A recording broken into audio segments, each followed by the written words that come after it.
بسم اللہ الرحمن الرحیم اللہم صلی علی محمد وعلی محمد وجل فرجہم۔ مومنین کرام یا علی مدد۔ مومنین کرام، آپ کے سامنے کتاب الکافی جلد 4 صفحہ نمبر 361 کتاب الایمان والکفر کا 290 باب نمبر ہے، دنیا میں گناہوں کی سزا، باب نمبر 290۔ عربی متن اوپر لکھا ہوا ہے، یہ حدیث بہت اہم ہے۔ حدیث ترجمہ آپ کے سامنے پیش خدمت ہے۔ فرمایا امام محمد باقر علیہ الصلوۃ والسلام نے کہ رسول اللہ صلی اللہ علیہ وآلہ وسلم نے فرمایا 5 باتیں ایسی ہیں کہ اگر وہ تم میں پیدا ہو جائیں تو تم اللہ سے پناہ مانگو۔ اللہ اکبر۔ پہلی بات کیا؟ جب کسی قوم میں بالاعلان زنا ہونے لگے، علل اعلان زنا ہونے لگے، تو طاعون اور ایسی بیماریاں پھیلیں گی جو ان کے اسلاف کے لیے نہ تھیں۔ یاد رکھیں، جب کسی قوم میں علل اعلان زنا ہونے لگے تو طاعون اور ایسی بیماریاں پھیلیں گی جو ان کے اسلاف کے لیے نہ تھیں۔ مولا فرماتے ہیں کہ دوسری جو بات ہے جو اللہ سے پناہ مانگنے والی، کہ کم نہ تولو نہ کم ناپو، کم نہ تولا جائے نہ کم ناپا جائے، ورنہ قحط سالی نمودار ہوگی اور خرچ میں سختی ہوگی، بادشاہ ظلم کرے گا۔ ٹھیک ہے۔ اور تیسری بات، زکوٰۃ نہ روکی جائے، زکوٰۃ نہ روکی جائے، ورنہ بارش رک جائے گی، چوپائے نہ ہوں گے تو ایک قطرہ نہ برسے گا، بارش کا ایک بھی قطرہ نہیں برسے گا اگر زکوٰۃ روکی۔ اور چوتھا، عہد خدا کو، عہد رسول صلی اللہ علیہ وآلہ وسلم کو نہ توڑیں، ورنہ اللہ ان کے دشمن کو ان پر مسلط کر دے گا اور ان کا مال لوٹ لیا جائے گا، یعنی دشمن جو ہے وہ مسلط ہوگا اور ان کا مال لوٹ لے گا۔ عہد خدا اور عہد رسول صلی اللہ علیہ وآلہ وسلم کیا ہے؟ کہ اللہ کی وحدانیت کا اقرار، رسول اللہ صلی اللہ علیہ وآلہ وسلم کی رسالت کا اقرار، اور مولا علی علیہ الصلوۃ والسلام کی وائمہ معصومین علیہ السلام کی جو منصوص من اللہ ہے ان کی ولایت کا اقرار۔ یہ ہے اللہ کا عہد۔ یہ قرآن میں جو سورہ بقرہ میں عہد کی آیت ہے اس کی تفسیر میں موجود ہے کہ جب معصوم سے پوچھا گیا کہ ہم دعائیں مانگتے ہیں اور ہماری دعائیں قبول نہیں ہوتی، کیوں نہیں ہوتی؟ اس میں معصوم نے فرمایا کہ جو دعائیں تمہاری اس لیے قبول نہیں ہوتی کیونکہ تم نے اللہ سے کیا گیا عہد توڑ دیا۔ کیا عہد؟ تم نے ولایت علی ابن ابی طالب کا اقرار نہیں کیا، اس وجہ سے تمہاری دعائیں قبول نہیں ہوتی۔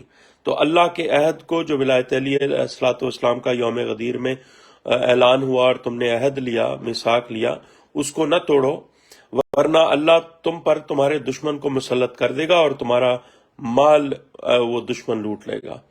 پانچویں بات، جو احکام اللہ نے نازل کیے ہیں ان کے خلاف فیصلہ نہ کرو، ورنہ اللہ ان میں خوف و ہراس پیدا کر دے گا۔ یعنی اللہ نے جو احکام منصوص من اللہ کے ذریعے تم پر نازل کیے ہیں، قرآن کی آیات اور احادیث معصومین تم تک پہنچی ہیں، تم پر معصومین علیہ السلام نے بتایا ہے مسائل کا حل، تو ان کو چھوڑ کر اپنے فتوے اور رائے اور قیاس پر عمل مت کرو، ورنہ ان کے خلاف، یعنی اب جو ہو رہا ہے کہ فتوے ایسے ہوتے ہیں کہ جو اللہ کے قرآن اور معصومین علیہ السلام کی جو حدیث ہیں، جو نص ہیں، ان کے خلاف فتوے جاری ہو رہے ہیں۔ تو ایسا کرنے سے کیا ہوگا کہ معصوم فرماتے ہیں کہ اللہ کی پناہ مانگو کہ اللہ نے جو احکام نازل کیا ان کے خلاف فیصلہ نہ کرو اپنے فتوے اور رائے قیاس سے، ورنہ اللہ ان میں خوف و ہراس پیدا کر دے گا۔ یہ معصوم کی حدیث ہے آپ کے سامنے کتاب الکافی سے۔ اگلی حدیث بالکل اسی کے مطابق اس باب میں 290 باب میں جو اگلی حدیث ہے وہ بھی میں آپ کے سامنے پیش کر دیتا ہوں تاکہ حجت تمام ہو جائے۔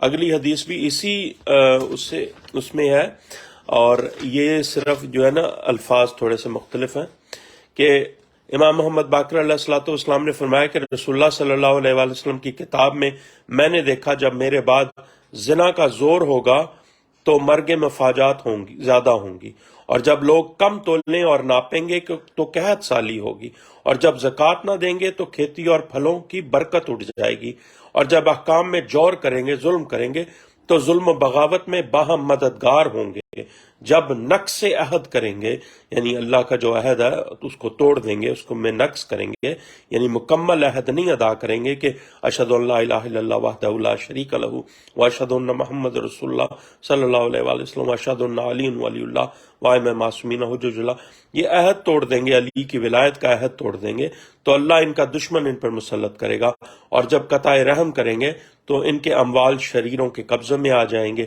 اور جب امر بالمعروف اور نہیں عن المنکر کریں گے، یعنی امر بالمعروف کیا؟ ولایت علی بن ابی طالب علیہ السلام، ولایت معصومین علیہ السلام، اور نہیں عن المنکر جو علی کی ولایت کے خلاف ہے ان کی نہیں کرنا، اور میرے اہل بیت علیہ السلام کی پیروی نہ کریں گے، اپنے اپنے بنا کے خود ساختہ فتوے اور ان کی پیروی کریں گے، مگر معصوم کی احادیث کی پیروی نہیں کریں گے، معصوم کی پیروی نہیں کریں گے تو اللہ ان پر شریروں کو مسلط کر دے گا، وہ نیکوں کو پکاریں گے مگر وہ جواب نہ دیں گے۔